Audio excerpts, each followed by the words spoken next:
Visa জটিলতায় ভুগছে সংযুক্ত আরব আমিরাতে প্রবাসী বাংলাদেশি ব্যবসায়ীরা। নবায়ন ও নতুন ভিসা না দেয়ায় হাতছাড়া হচ্ছে শ্রমবাজার। সরেজমিনে খোঁজ নিয়ে জানা গেছে, অনেক ব্যবসায়ী তাদের প্রতিষ্ঠানে বাংলাদেশির পরিবর্তে ভারত, নেপাল ছাড়াও অন্যান্য দেশের কর্মী নিয়োগ দিতে বাধ্য হচ্ছে। আমরা তো স্টাম্প নিতে পারছি, আমাদের বিভিন্ন দেশ থেকে আমাদের স্টাম্প নিতে হচ্ছে, ইন্ডিয়ান, নেপাল, শ্রীলঙ্কা।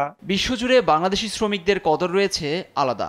সেক্ষেত্রে আমিরাতেও প্রচুর প্রবাসী আছে যারা স্বর্ণ থেকে শুরু করে নানা বৈধ ব্যবসায় জড়িত।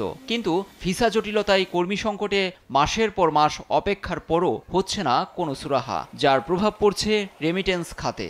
Bangladeshi company and they are giving good facilities, like we are having good office here in Sharjah. We are having all the facilities they are providing. ব্যবসায়ীদের অভিযোগ, প্রয়োজনীয় কাগজপত্র জমা দেওয়ার পরও ভিসা বাতিল এবং নতুন ভিসার আবেদন বাতিলের বিষয়টি এখন নিয়মিত দাঁড়িয়েছে।